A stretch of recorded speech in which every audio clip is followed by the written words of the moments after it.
Welcome back to the deep dive. You sent us quite a stack of sources covering, well, a really explosive few weeks in Nepal. Yeah, it's a fascinating, if quite turbulent, sequence of events. Absolutely. We're talking about something that starts with what seems like, I don't know, a standard bureaucratic move Hmm. and just spirals into massive protests, serious violence, and ultimately brings down a government, all within, what, just a couple of weeks in September 2025. That's right. It's a powerful example of how a specific policy can ignite much deeper societal issues. Our goal today really is to trace that timeline for you. Okay. Figure out what sparked the protest, how things escalated so dramatically, and understand the big political changes that came out of it. And it feels important to get this right because it seems to say a lot about, well, digital freedom, youth movements, and maybe where politics can go wrong. Mm. All right, let's jump right in. The spark, the very beginning. That That was goes September 4th, 2025, wasn't it? Correct. September 4th, the government issued this directive. It required 26 social media platforms to register under some pretty strict new rules. 26. And we're not talking small players here. No, not at all. This was the mainstream stuff. Facebook, WhatsApp, YouTube, X, Twitter as it was Instagram. Basically how everyone communicates. Pretty much. And the directive was blunt and register or get blocked in Nepal. It was essentially a threat to pull the plug on major communication lines. Okay, so the official story from the government, PM Oli's administration at the time, Yeah. they said this was about regulation, right? Like controlling hate speech misinformation. Yes. That was the stated rationale. Controlling hate speech, fake news, fake accounts. On paper, you could argue it sounds like responsible governance. But the reaction suggests people didn't buy that, or at least saw something else going on. Well, critics immediately called it censorship. The sheer number of platforms targeted, the lack of real clarity or transparency in the rules, it Yeah. just felt like an overreach. And there's something else here, isn't there? About why these specific platforms mattered so much, especially to younger people. Exactly. That's key. The sources really emphasize this. For many young Nepalists, these platforms weren't just, for sharing photos or chatting. What were they then? They'd become vital information channels, often the only place to find news and opinions that challenge the state narrative, especially when traditional media was seen as, let's say, compliant. Oh, that's So blocking Facebook or X wasn't just an inconvenience. It felt like shutting down the last real space for dissent, for organizing, for a generation that already felt ignored. Okay, let's unpack this then. Yeah. Because you're saying the social media ban was the trigger, the start, Mhm. but the size of the explosion tells us there was a lot of dry tinder already lying around. What were those deeper frustrations? What was really driving this massive, almost immediate backlash? That really gets to the heart of it. The protests weren't really about social media regulation in the end. They were about years, decades maybe, of broken promises. Such as? The sources point consistently to a few core things. One, deep-seated corruption, officials looking after themselves and their families. Nepotism. Right. Two, a real crisis in job prospects. Young people just couldn't see a future, leading to huge numbers leaving the country for work. Right. Economic migration. Exactly. Third, just stark economic inequality. And finally, this really strong feeling among young people, this Gen Z cohort, Yeah. that they were completely sidelined, that their voices didn't matter in how the country was run. The anger was about bad governance, fundamentally. The ban was just the final straw.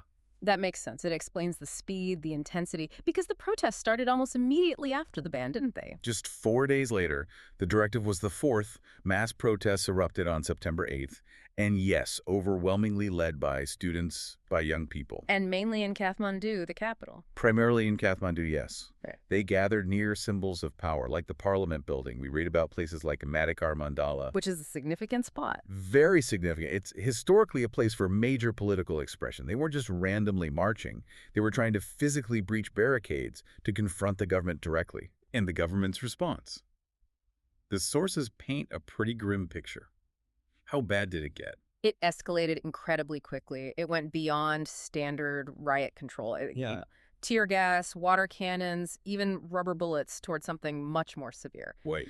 Well, curfews were brought in, the army was deployed onto the streets in major cities, and, most critically, The sources confirm security forces used live ammunition against protesters. Live rounds. That's a huge escalation against your own citizens. It signals a very serious breakdown and immense pressure on the government. And that pressure, it seems, forced their hand pretty quickly. There were immediate political consequences from these early clashes. Yes, two major things happened almost right away. First, they caved on the initial issue. The social media ban was lifted. Okay, so they walked back the trigger. They did. But that almost got lost in the second, much bigger development. The protests led directly to the resignation of the Prime Minister, KP Sharma Oli. Wow, just like that. So the digital rights protest turned into a successful push for regime change. In a matter of days, yes. It was incredibly rapid, although tragically, not without violence. So does that speed suggest Ali's government was maybe already on shaky ground? Was the ban a desperate move that just backfired? That's a good question. It was probably a mix of both. His party was facing criticism, internal divisions, especially over corruption allegations. Right. So trying to clamp down on online organizing might have been a strategic attempt to regain control, maybe silence critics. But it clearly underestimated the depth of the anger, and it revealed just how fragile their hold on power actually was. When the youth showed they wouldn't back down. The whole structure crumbled. But as you said, this rapid political win came at a terrible price. The human cost sounds devastating. It really was. The numbers are just awful. Initial reports mentioned maybe 19 deaths. Yeah. But the sources we reviewed confirmed the final death toll climbed much higher. We're talking 72 people killed. 72. 72 lives lost. And over 2,100 injured in those clashes across the country. It really underlines the brutality involved. So, with Ali gone, this creates a power vacuum. Who steps in? How did they manage that transition amidst the chaos? Well, by mid-September, a new figure emerged to lead an interim government, Sushila Karki. Sushila Karki. And her appointment was significant, wasn't it? Yeah. Beyond just filling the gap. Hugely significant. She wasn't a career politician in the traditional sense. She was the former Chief Justice of Nepal's Supreme Court. Okay, so seen as maybe more independent. Potentially, yes. Someone perhaps less tied to the political establishment that people were protesting against. But the really historic part is that she became Nepal's first female prime minister. Wow. A landmark moment then, especially rising out of such turmoil. Absolutely historic for gender representation. But it's interesting, the sources sort of highlight an irony here. Her rise wasn't the result of, say, a targeted campaign for female leadership. Right. It was driven by these street protests, by young people demanding very concrete things: jobs, an end to corruption, better governance. So her mandate wasn't really about breaking glass ceilings, even though she did. It was about fixing the basics. Exactly. Her mandate is intensely practical, almost technocratic. She has to address those root causes, the corruption, the lack of jobs, the governance failures that brought people onto the streets in the first place. That's a massive task for anyone, let alone an interim leader stepping in after a crisis. Precisely. She herself acknowledged the state had failed its citizens. She's promised to deliver on constitutional guarantees that were, well, largely ignored before. It's a heavy burden. Okay, so we have PM Karki leading an interim government, essentially put there by this massive and violent popular uprising. Her job is to fix systemic problems fast. What's the actual plan? What's the road ahead for Nepal now? Well, her main role officially is caretaker. It's about stabilization, overseeing things, and critically paving the way for the next step, is new parliamentary elections to establish a new, hopefully more stable and legitimate government, and the sources actually give us a date for those. Oh, really? When are they scheduled? March 5, 2026. March 5th, 2026. Yeah. Okay, so that gives her, what, just under 6 months from when she took over?